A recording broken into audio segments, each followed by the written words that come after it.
Hello guys, I am Hitesh Tripathi and in this video we are going to discuss editorial video for a hard problem from lead code. Okay, and so you can also see its name, number of flowers in full bloom. Okay, so it's a question from lead code weekly contest 290 and hard one obviously. तो basically question क्या है, ये एक binary search का question है but not that much hard. Okay, अगर एक बार logic समझ में आ गया so it's not that much hard. But before starting this video, let me just tell you something about Newton School. So basically, as we all know, Newton School is an e-learning platform which have different programs especially designed for you. Okay, so उनका most amazing programme जो है वो है उनका पे after placement programme. जैसे कि तुम्हें नाम से इंट्यूशन मिल गया होगा, that is you don't need to pay even a single penny जब तक तुम किसी भी कंपनी में 5 से 40 लाख के एलपीए पे प्लेस नहीं हो जाते. ठीक है, अब वो करते क्या है वो चीज़ और इनका प्रोग्राम एक्सप्लोर करने के लिए तुम इस वीडियो के डिस्क्रिप्शन में जा सकते हो. उसमें तुम्हें लिंक मिल जाएगी एप्लीकेशन की या फिर कॉन्टैक्ट डिटेल्स भी मिल जाएंगी जिसपे तुम फॉलो अप ले सकते हो. ठीक है, फाइन. इन द एंड, अगर तुमने अभी तक यूट्यूब चैनल कोडिंग टॉकीज को सब्सक्राइब नहीं किया जहाँ पे मैं रेगुलर एडिटोरियल वीडियोस और डेली लाइफ प्रॉब्लम्स, ठीक है, लाइक जो तुम्हें एसडी के रोल के लिए या आईटी इंडस्ट्री के होते हैं, what it's like working in startups and product based companies, leet code या कोड फोर्सेस, ऐसे प्रॉब्लम्स जो तुम्हारे दिमाग में सवाल रहते हैं उन पे भी वीडियोस लगातार बना रहा हूँ. So you can subscribe this YouTube channel and in the comments तुम मुझसे कुछ भी पूछ सकते हो, जो भी तुम्हें पूछना हो. ठीक है, also Newton school also organises grand coding contest every month regularly. Okay, तो तुम इनमें भी पार्टिसिपेट कर सकते हो और ये कॉन्टेस्ट इनका आज भी स्टार्ट होने वाला है. ठीक है, so let's just go to the problem now. Number of flowers in full bloom. so let me just open one node first. You are given 0 index 2D integer array flowers of I, where flowers of I is start I and I, where ith flower will bloom in full bloom for from start I to end I. Okay, so basically कह क्या रहा है question तुम्हें पर flower के लिए. ठीक है, दो चीज़ें गिवन है, उसका स्टार्ट टाइम एंड टाइम, और वो इतने टाइम से इतने टाइम के लिए फुल ब्लूम पे है. You are also given a 0 indexed integer array persons of size n, where persons of I is that time that ith person will arrive to see the flowers. Okay, तो अब तुम्हें कुछ n persons given है, उन n persons में ith person का जो time है सपोज वो 10 है. ठीक है, तो वो 10वें मिनट पे वहाँ पे फ्लावर्स को देखने आ रहा है. अब return N integer array answers of size n, where answer of I is the number of flowers that are in full bloom where ith person arrive when ith person arrive. तो question quite clear है. Suppose ये मेरा first example है और ये मेरा minute time line है. ठीक है, first second third fourth fifth up to 13th minute. ठीक है, फर्स्ट से 6 तक तुम देखोगे फर्स्ट वाला फ्लावर ब्लूम है, फिर 3 से 7 तक सेकंड वाला, फिर थर्ड वाला, फिर फोर्थ वाला. ठीक है, अब 0th पर्सन आया सेकंड मिनट में. सेकंड मिनट में तुम सिंपली देख सकते हो खाली एक फ्लावर है तो एक. थर्ड सेकंड पर्सन आया, 2 फ्लावर ब्लूम्ड है तो 2. ये पर्सन आया, 2 फ्लावर ब्लूम है तो 2. ठीक है, थर्ड पर्सन आया तो 2. अब इजीली तुम इसमें देख सकते हो कि तुम्हें क्या आउटपुट में देना है. Simple easy PG.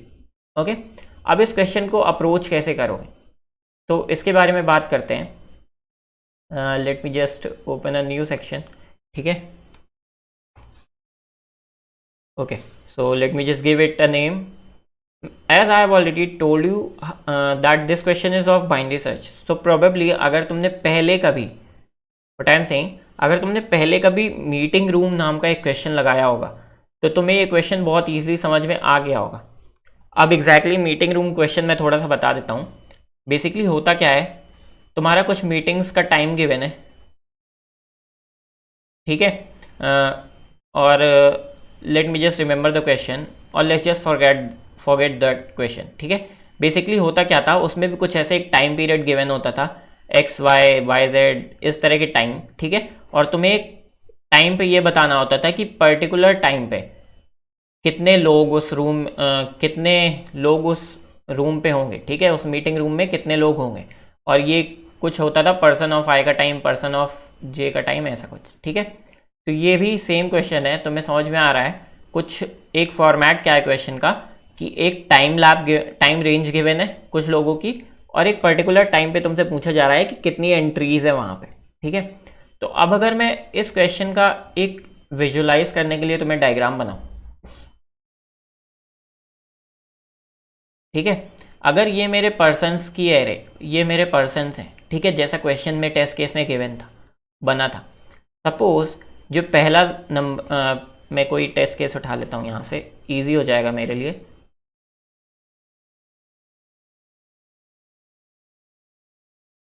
ठीक है, तो मैंने ये टेस्ट केस उठाया और ये टेस्ट केस मैंने यहाँ पे कर दिया है, ठीक है, कोई बात नहीं। तो 1 6, तो मैं बोल रहा हूँ जो पहली चीज़ है मेरे पास वो है 1, और ये कहीं यहाँ पे आके 6 तक ख़त्म हो जाएगी। दूसरी क्या है 3, कुछ यहाँ से शुरू होगी और 6 के ऑब्वियसली आगे तक जाएगी, तो यहाँ पे मान लो 9 से 12 ऑब्वियसली यहाँ से शुरू होगी 9। मैं इसको तुम, ठीक है, मैं ऐसे ही बना रहा हूँ यहाँ पे तुम्हें विजुलाइज करवाने के लिए। 4 से 3, अब 4 से 3 तुम्हारा कुछ यहाँ से शुरू होगा और 13 कुछ यहाँ तक जाएगा, ठीक है, फाइन। अब तुम्हें देखना क्या है, 2 3 7 1, 2 2 तुम्हारा कुछ यहाँ पे आएगा, राइट। कलर चेंज करता हूँ, ये 2 आया। 3 तुम्हारा कहाँ पे आएगा, कुछ यहाँ पे आएगा।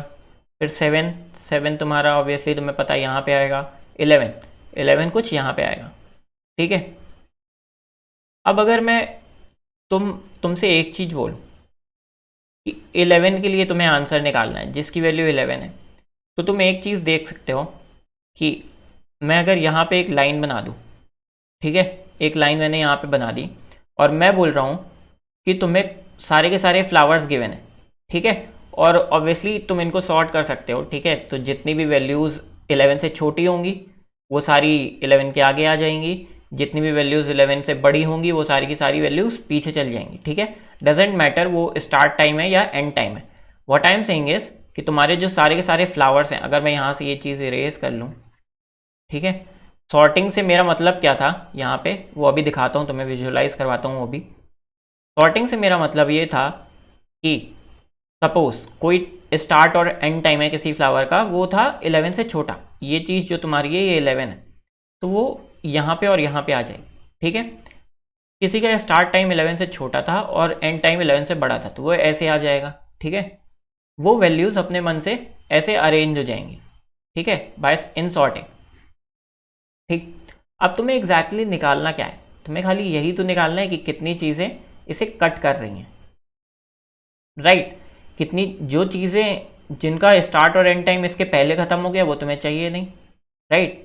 जो वैल्यूज़ इसके बाद आ रही हैं वो भी तुम्हें नहीं चाहिए, ठीक है। तुम्हें खाली क्या चाहिए, जो भी इस लाइन को तुम्हारा कट कर रहा है, ठीक है। अब एक चीज़ और, ये वैल्यू अगर यहाँ पे होती, ठीक है, ऑब्वियसली अगर 11th मिनट में भी कोई फ्लावर ब्लूम हो रहा है, राइट, तो वो फ्लावर को मैं काउंट करूँगा, ठीक है। बट अगर 11th मिनट में कोई फ्लावर ब्लू मतलब किसी का टाइम क्या है, late me just show you the question again.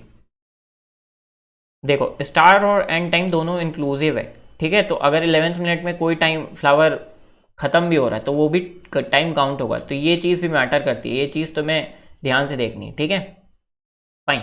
तो बेसिकली अगर मैं सारी की सारी वैल्यूज सॉर्टेड कर लूँ तो मेरी वैल्यूज़ ऐसे कुछ अरेंज हो जाएंगी, ठीक है, जहाँ पे ये सारे होंगे स्टार्ट टाइम, ये सारे होंगे एंड टाइम। तो मुझे अब बेसिकली निकालना क्या है ये देखते हैं। मुझे ऐसी वैल्यूज़ निकालनी है जो सारी की सारी 11 से छोटी हैं, पहले तो स्टार्ट में, स्टार्ट टाइम में, ठीक है। मैं सारी की सारी ऐसी वैल्यूज़ निकाल लेता हूँ, कुछ और एग्जांपल्स बनाता हूँ यहाँ पे, तो तुम्हें और विजुलाइज करने में आसानी होगी।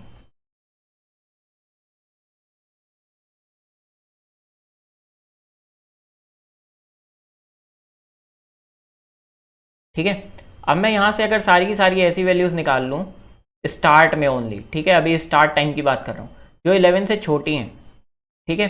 मुझे कितनी वैल्यूज़ मिली, 1 2 3 4 5, टोटल वैल्यूज़ मेरे पास 5 थी। ऑब्वियसली ये सारी की सारी वैल्यूज़ 11 से छोटी हैं, मतलब कि ये फ्लावर 11th मिनट के पहले ब्लूम तो हुए हैं। अब मुझे खाली वो वाले फ्लावर्स इन सारे स्टार्ट टाइम से हटाने हैं जो फ्लावर्स 11 से पहले बुझ भी गए या फिर उनका एंड टाइम 11 से छोटा था।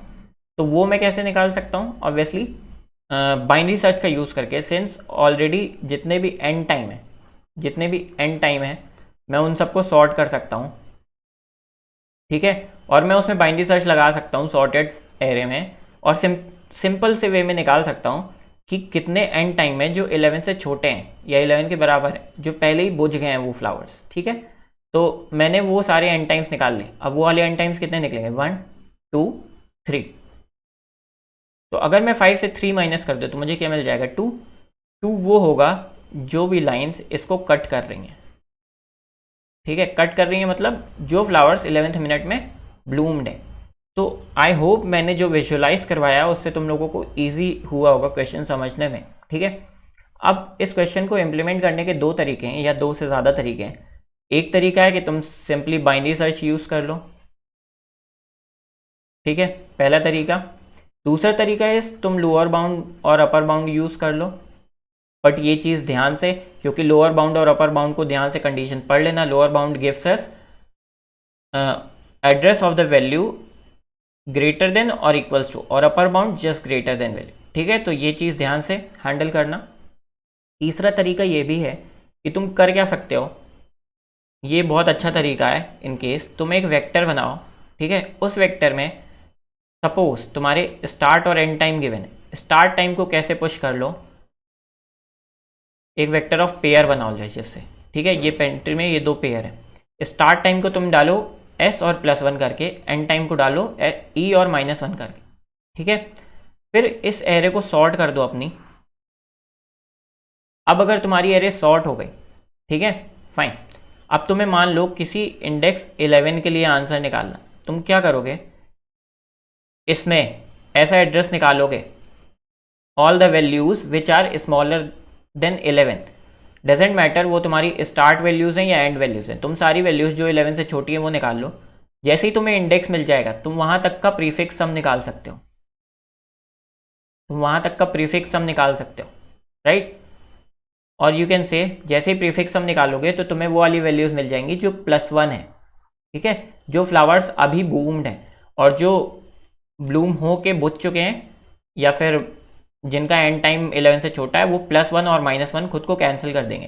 तो ये एक और इजी अप्रोच थी इस क्वेश्चन को करने की, ठीक है। हालांकि टाइम कॉम्प्लेक्सिटी दोनों की सेम रहेगी, बट इन केस अगर किसी को एक एक्स्ट्रा अप्रोच जाननी थी, so I am going to discuss this approach in this, or I am going to show you the code for this approach. Okay, if you have any doubt in other two approaches, you can ask me in comment section, obviously, right? Now let me show you the code. Here is the code for the problem. Okay, let me just zoom it. तो मैंने किया क्या, दो vector बनाए, start और and, दोनों की values push कर दी। स्टार्ट वाले सारे स्टार्ट में, एंड वाले सारे एंड में, दोनों को सॉर्ट कर दिया, क्योंकि ऑब्वियसली अब मुझे ये इसमें बाइनरी सर्च लगानी है। तो मैंने ए में क्या लिया, अपर बाउंड ऑफ, स्टार्ट में मैंने अपर बाउंड लगाया, ठीक है। मुझे सारी वो स्टार्ट वैल्यूज मिल जाएंगी जो 11 से जस्ट छोटी हैं, इक्वल टू वाली भी और छोटी वाली दोनों मिल जाएंगी, क्योंकि जो अपर बाउंड है वो मुझे जस्ट बड़ी वैल्यू का इंडेक्स देगा। फिर बी में मैंने लगाया लोअर बाउंड, ठीक है, क्योंकि जो लोअर बाउंड की वैल्यू देगा वो इक्वल टू वो वाली वैल्यू भी दे देगा जहाँ पे जो मेरा लोअर एंड टाइम है वो इक्वल टू पे भी आके ख़त्म हो रहा है, ठीक है। तो आई ऑलरेडी टोल्ड यू, तुम्हें ये चीज़ अच्छे से चेक करनी है, इक्वल टू, ग्रेटर देन और इक्वल्स टू लोअर बाउंड, ठीक है। फिर मुझे खाली माइनस कर देना है सी माइनस डी, ये मुझे एड्रेस मिला ए और बी में, फिर मैंने इंडेक्स लिया सी और डी में और सी माइनस डी कर दिया, तो मुझे वो वाली वैल्यूज़ मिल गई जो इंटरसेक्ट कर रही हैं 11th टाइम को, ठीक है। और यू कैन से कि जो तुम्हारी 11th मिनट में फ्लावर्स ब्लूम्ड है, in the end return the answer. तो thank you guys for watching this video. If you have any doubt, you can ask me in comment section. Again, if you haven't checked Newton School pay after placement program yet, just go to the link in description and check that. In the end, if you haven't subscribed this YouTube channel, just go and subscribe this YouTube channel. Thank you guys for watching.